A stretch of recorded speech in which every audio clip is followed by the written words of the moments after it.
Antes de você dizer uma palavra em uma reunião, em uma audiência, em uma negociação, você já foi avaliada. Não pelo que você sabe, não pelo que você já entregou, mas pelo que você já comunicou antes de abrir a boca. E a pergunta que eu quero te fazer hoje é simples. O que você está comunicando? Existe uma frase que circula muito nos meios jurídicos e também nos corporativos. Eu mesma já ouvi e já disse. A competência se prova nos resultados. E se prova mesmo, mas a neurociência já nos mostrou algo que é desconfortável de aceitar.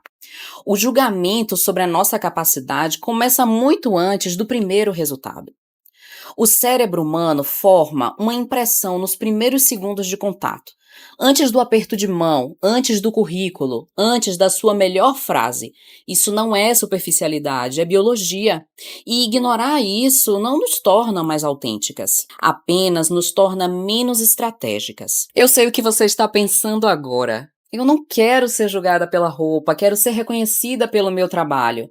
Eu entendo e concordo em parte. O trabalho é o que sustenta a reputação no longo prazo, sempre vai ser.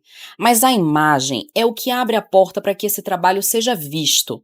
A embalagem, ela não substitui o conteúdo, nunca vai substituir.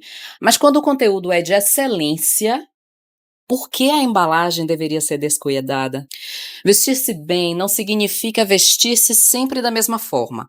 Significa ter leitura de ambiente. Uma audiência tem uma linguagem. Uma reunião de diretoria tem outra.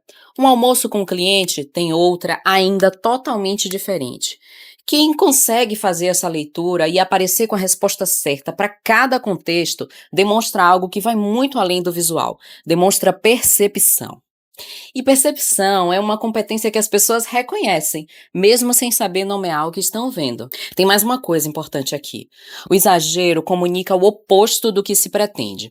O excesso de acessórios, as combinações que competem entre si, os elementos que gritam em vez de falar. Tudo isso divide a atenção do que realmente importa, que é você, a sua presença, suas palavras, sua autoridade. Elegância, na sua forma mais pura, é a arte de não distrair. Agora, eu preciso ser muito clara sobre um ponto. Eu não defendo marcas, eu defendo tecidos, qualidade. Existe uma diferença enorme entre uma peça de roupa cara e uma roupa de qualidade. E essas duas coisas, com uma frequência que surpreende muita gente, não coincidem. Há marcas internacionais que cobram fortunas por um poliéster mal acabado.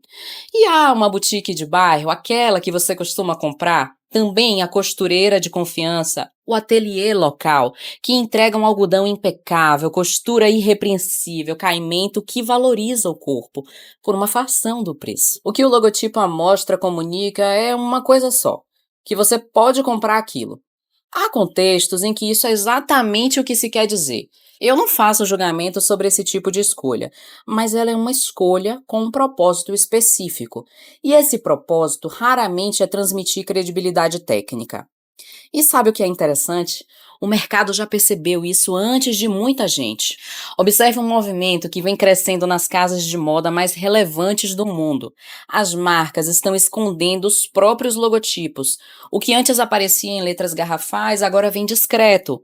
Uma inicial no forro, um botão com uma gravação sutil, um bordado que só quem conhece reconhece.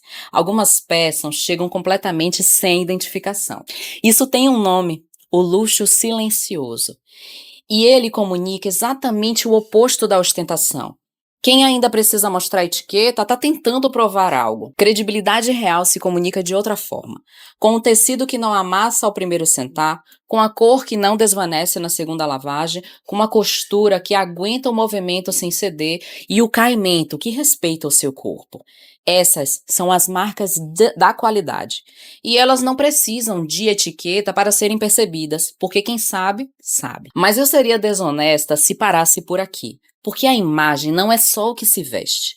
A postura, o tom de voz, a forma de conduzir uma conversa, o equilíbrio emocional diante da pressão, a generosidade com o espaço do outro e a firmeza com o próprio. Tudo isso compõe o que a gente chama de presença. E presença é o que fica na memória de quem nos encontra.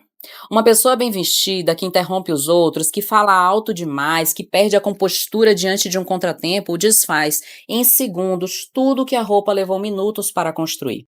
Por outro lado, alguém com compostura genuína, com escuta, com a segurança tranquila de quem sabe quem é essa pessoa, deixa uma impressão que nenhuma etiqueta de grife compra. Comportamento equilibrado não é passividade, é a sofisticação de quem não precisa provar nada aos gritos. No fim, o que estamos discutindo é uma forma de respeito por nós mesmas e por quem nos recebe. Eu não estou falando de perfeição, eu estou falando de consciência, de saber por que você escolheu aquela roupa, por que aquele tom, por que aquele corte, por que aquela cor, de fazer escolhas que sejam extensões do que você pensa, do que você entrega, do que você é. Isso é brand pessoal em sua forma mais verdadeira. E essa construção não tem data, não tem prazo, não depende do calendário.